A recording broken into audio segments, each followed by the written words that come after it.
தீபம் விளக்கேற்றும் எண்ணெய், ஒரு தெய்வீக அனுபவம். மிதுனம் விபரீத முடிவு வரப்போகுது. இருந்தா ஊருக்கு இல்லைன்னா சாமிக்கு. இந்த 138 நாட்கள் சனி வக்ர பயிற்சி என்னதாங்க நடக்க போகுது? வாழ்க்கையில ஏதாவது ஒரு மாற்றம் நல்லது நடக்குமா? வாங்க தெரிஞ்சுக்கலாம். வீடியோ தொடர்ந்து பாருங்க. அது மட்டும் இல்லாம நம்மளுடைய சேனல்ல இன்னமும் நீங்க சப்ஸ்கிரைப் பண்ணாமலே பார்த்துட்டு இருந்தீங்க அப்படின்னா மறக்காம சேனலை சப்ஸ்கிரைப் பண்ணி வச்சுட்டு உங்களுடைய ஆதரவை தொடர்ந்து கொடுத்துட்டே இருங்க. நீங்க என்ன ராசியில பிறந்தீங்க, என்ன நட்சத்திரத்துல பிறந்தீங்கன்னு கீழே கமெண்ட் பண்ணுங்க. ஏன்னா நிறைய ராசியில இருக்கவங்க நம்ம வீடியோஸை நம்மளுடைய சேனல்ல தொடர்ந்து பார்த்துட்டே தான் இருக்கீங்க. ஸோ யாரெல்லாம் அப்படின்றத கண்டிப்பா நான் தெரிஞ்சுக்கிறேன். மறக்காம உங்களுடைய கமெண்ட்ஸுக்கு என்னால முடிஞ்ச அளவுக்கு ரிப்ளைவும் பண்றேன்.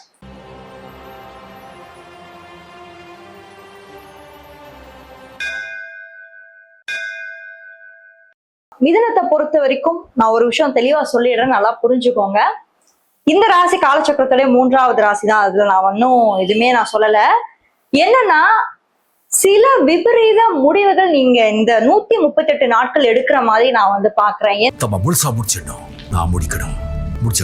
என்னன்னா பாருங்க, காலச்சக்கரத்துக்கே 12ஆம் ராசில தான் இப்போ சனி பகவான் வக்ரகதி அடைய போறாரு. ஆனா அது உங்களுக்கு 10ஆம் பாவகம் இல்லையா? அது உங்களுக்கு தெரியும். இப்போ உங்களுக்கு கர்ம சனி.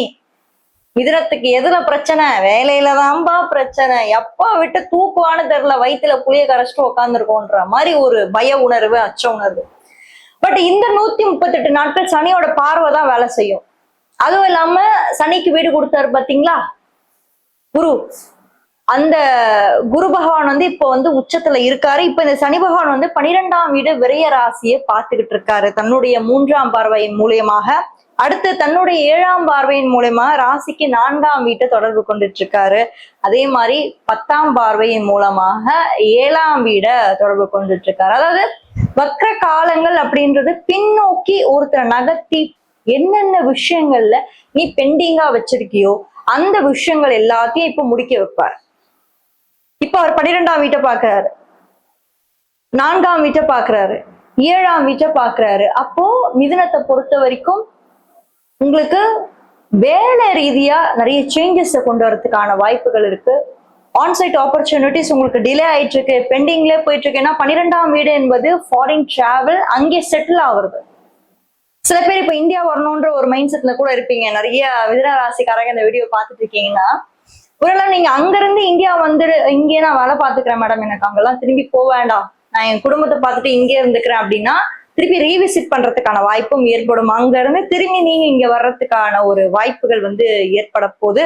அதே மாதிரி 4ஆம் வீட்டை பார்க்கக்கூடிய இந்த சனி பகவான் ஒரு விஷயத்த ரொம்ப தெளிவா சொல்றாரு. ஏன்னா 7ஆம் பார்வை அப்படின்றது சமசப்தமமான ஒரு பார்வை, சனி பகவானுடைய சமசப்தமமான ஒரு பார்வைன்னு வச்சுக்கோங்களேன். அப்ப 4ன்றது மெயினா என்ன வருது அப்படின்னா உங்களுடைய அம்மா, தாய் ஆரோக்கியம். அப்ப தாயோட ஆரோக்கியத்துல ஏதோ ஒரு கவனக்குறைவா நீங்க இருந்திருக்கீங்க, ஏதோ ஒரு தப்பு பண்ணிட்டு இருக்கீங்க. அவங்களுடைய ஹெல்த்தை நீங்க சரியா பார்க்கல. அவங்களுடைய ஹெல்த்தை இப்ப நீங்க சரியா பாருங்க. ஹாஸ்பிட்டல் செலவு ஏற்படுறதுக்கான வாய்ப்புகள் இந்த 138 நாட்கள் நிறையவே இருக்கு. கொஞ்சம் கவனம் தேவை. ஏன்னா பொறுமை தேவை. வக்ரம் அப்படின்றது வேகமா போறதுக்கு கிடையாது. நல்லா ஒரு விஷயம் புரிஞ்சுக்கணும். வேகமா போறது அப்படின்னா ஒரு கிரகம் முன்னோக்கி போகும்போது அது வேகமா போயிடும். அதே ஒரு கிரகம் நிறுத்தி பின்னாடி ரிவர்ஸ்ல வரும்போது அங்க நம்ம வேகத்தெல்லாம் கடைப்பிடிக்க கூடாது, அங்க நிதானத்தை கடைப்பிடிக்கணும், புத்திசாலித்தனத்தை கடைப்பிடிக்கணும் மிதுனம். அப்ப 4ஆம் வீட்டை பார்க்கும்போது அம்மாவோட ஹெல்த் ரீதியா நீங்க ஏதோ ஒரு கவனக்குறைவா இருந்திருக்கீங்க. செக்அப் சரியா கூட்டிட்டு போறீங்களா? என்னென்ன விஷயங்கள் அவங்களுக்கு தேவையோ சரியா பண்றீங்களா? சரி, அததான் விடுங்க. வீட்டுக்கு என்னெல்லாம் தேவை, மளிகை சாமான், அதுக்கப்புறம் அதெல்லாம் ஒழுங்கா வாங்கி தரீங்களா? வீட்டோட இன்ஃப்ராஸ்ட்ரக்சர் கரெக்டா இருக்கா? டேப்ல ஏதாவது ஓட்டையா இருக்கா? டேப்ல ஏதாவது பிரச்சனையா? வீட்டுல தண்ணி வராம இருக்கா? போரு, சம்ப் இதெல்லாம் சரியா இருக்கா? வீட்டுல இருக்கவங்களுக்கு நல்ல சந்தோஷமும் மன மகிழ்ச்சியும் இருக்கா? எந்நேரமும் சண்டை சச்சரவா இருக்கா? இது எல்லாத்தையும் முதல்ல சரி பண்ணீங்களா? எப்ப பார்த்தாலும் வேலை வேலை வேலை, சம்பாதிக்கணும் சம்பாதிக்கணும், சம்பாரிச்சதான் குடும்பத்தை பார்த்துக்க முடியும். இது அது எல்லாருக்கும் தெரியும் தான். ஆனா அதே டைம் வீட்டுக்கும் நம்ம ஒரு சில விஷயங்கள் செஞ்சுதான் ஆகணும். இந்த டைம்ல நீங்க ஒரு ஸ்டெப் அதிகமா எடுத்து வைக்கிற ஒரு டைம். ஏன்னா வக்ரம்ன்றது ஒரு ஸ்டெப் நம்ம எஃபர்ட் அதிகமா போடணும். ஏன்னா பின்னாடி போகக்கூடிய அந்த கிரகம் நம்ம எஃபர்ட்டை குறைப்பாரு சனி பகவான்.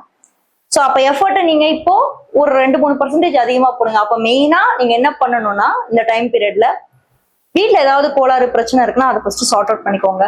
அம்மாவுக்கு ஏதாவது ஹெல்த் இஷ்யூஸ் இருக்கான்னு ஃபர்ஸ்ட் செக் பண்ணிட்டு அதை எவ்வளவு தூரம் கியூர் பண்ண முடியுமோ அதை நீங்க கொஞ்சம் பாத்துக்கணும். ஏன்னா அவங்க ஆரோக்கியத்துல கொஞ்சம் குறைபாடுகள் வர்றதுக்கு வாய்ப்பு இருக்கு. அடுத்து 10ஆம் இடத்துல இருக்கக்கூடிய சனி பகவான் 7ஆம் வீட்டை பாக்குறாரு. அதுவும் வக்ர பார்வையின் மூலமா பார்க்க போறாரு. மிதனராசிக்கு வேலையிலதான் பிரச்சனை அப்படின்னு கேட்டீங்கன்னா ரிலேஷன்ஷிப்ல இன்னும் பிரச்சனை. 7ஆம் வீட்டை வர பாக்குறாருல. அப்போ கணவனா இருந்தீங்க அப்படின்னா ஒய்ஃப் கிட்ட நீங்க ஒரு சில விஷயங்கள் வந்து பார்த்து பத்திரமா பேசுங்க, விட்டு கொடுத்து போங்க. ஏன்னா கர்மாவுடைய பார்வை 7ஆம் வீட்டுல வந்து விழுந்துட்டு இருக்கு. ஸோ கர்மா அப்படின்றது நம்மளுடைய ஆக்ஷன்ஸ் டு பி பர்ஃபார்ம்டு. எதெல்லாம் இருக்கோ அதை நம்ம திரும்பி வந்து செஞ்சாகணும் இல்லையா? ஸோ இந்த காலகட்டம் உங்களுடைய கர்மா ரொம்ப ஸ்ட்ராங்கா இருக்கிறதுனால வக்ர பார்வையை வந்து 7ஆம் வீட்டுல விழுறதுனால முடிஞ்ச அளவுக்கு அவங்களுடைய தேவைகளை கண்டிப்பா பூர்த்தி பண்ற ஒரு டைம் பீரியட் இதுதான்.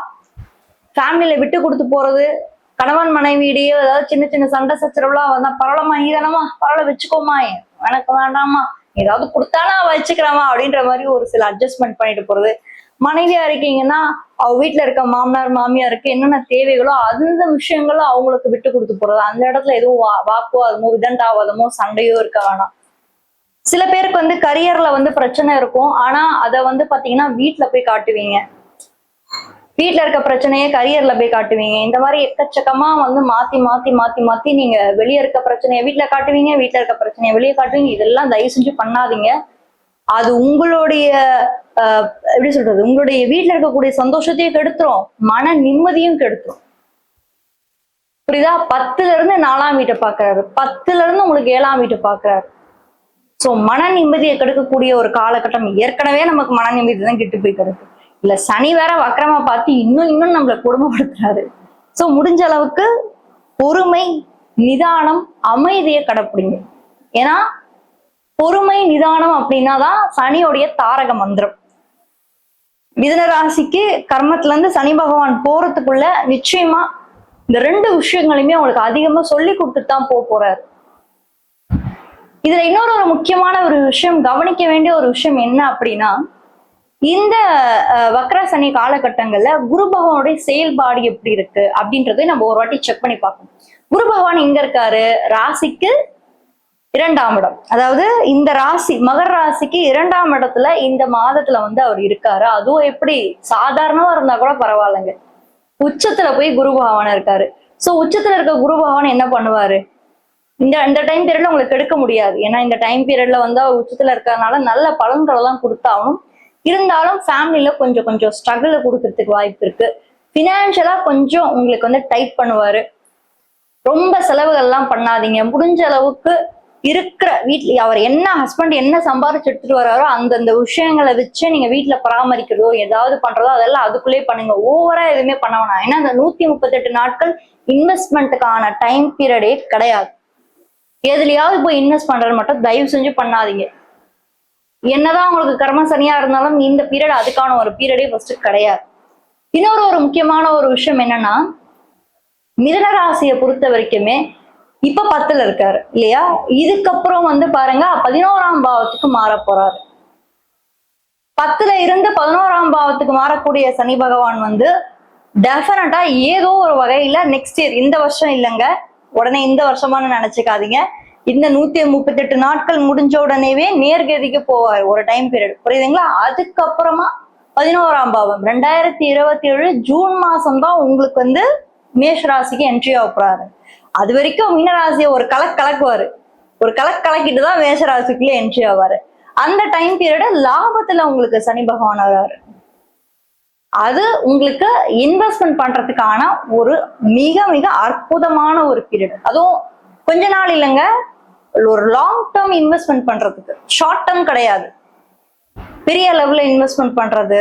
இப்ப ஷேர் மார்க்கெட் சில பேர் பண்ணணும், எனக்கு ரொம்ப லாங் டேர்மா பண்ணணும், ஒரு லேண்ட்ல நான் போட்டு ஒரு 10 வருஷம் விடணும் அப்படிலாம் உங்களுக்கு ஆசை இருக்கு அப்படின்னா அடுத்த வருஷத்துல இருந்து இல்ல அட்லீஸ்ட் இந்த டிசம்பர் மாசத்துக்கு அப்புறமா நீங்க பண்ணக்கூடிய அந்த இன்வெஸ்ட்மெண்ட் வந்து உங்களோட லைஃப்ல வந்து ஒரு சேஞ்சஸையும் அதே மாதிரி லாங் டேர்ம் ஒரு பினான்சியல் குரோத்தை கொடுப்பாரு. ஏன்னா 11ஆம் இடம் என்பது உப்பச்சய ஸ்தானம்.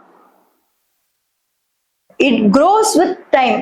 அதாவது டைம் ஆக ஆக தான் அதோடைய வளர்ச்சியும் கொஞ்சம் கொஞ்சமா அதிகரிக்கும். ஸோ கொஞ்சம் கொஞ்சமா அதிகரிக்கக்கூடிய இந்த காலகட்டத்தை நீங்க கரெக்டா பயன்படுத்துனீங்க அப்படின்னா உங்களுடைய வாழ்க்கை வளர்ச்சி, சந்தோஷம், மன மகிழ்ச்சியை வந்து சனி பகவான் கொடுப்பாரு. இன்னொன்னு, மிதுன ராசி எந்த வகையிலும் கெடுக்க மாட்டாரு. மிதுன ராசிக்கு உங்களுடைய பேச்சாலதான் ப்ராப்ளம் வரும். அதனால பேச்சுல மட்டும் கொஞ்சம் கவனமா பேசுங்க. ஏன்னா வக்கர காலங்கள்ல நம்ம வந்து சில விஷயம் யோசிக்காம ஏதாவது ஒன்று பண்ணிடுவோம். அதனால பேச்சுல மட்டும் கொஞ்சம் கேர்ஃபுல்லா இருந்தீங்கன்னா டெஃபினட்டா இந்த ஒரு காலகட்டத்தை நீங்க கடந்து வந்து லைஃப்ல சூப்பரா எக்ஸலண்டா வாழக்கூடிய எல்லா வாய்ப்புகளும் சனி பகவான் ஏற்படுத்ததான் போறாரு. மொத்தத்துல சனி நல்லவரை. ரிஷபராசி பத்தி தெரிஞ்சுக்கலாம்னா இந்த வீடியோல ஃபர்ஸ்ட் கமெண்ட்ல ஃபர்ஸ்ட் லிங்க்ல கொடுத்துருக்கேன், மறக்காம அதையும் போய் செக் பண்ணுங்க. யாராவது ஒரு ஃப்ரெண்டுக்கு இந்த வீடியோவை நீங்க ஷேர் பண்ணி ஹெல்ப் பண்ணணும்னு நினைச்சீங்கன்னா மறக்காம ஷேர் பண்ணி ஹெல்ப் பண்ணுங்க. தேங்க்யூ.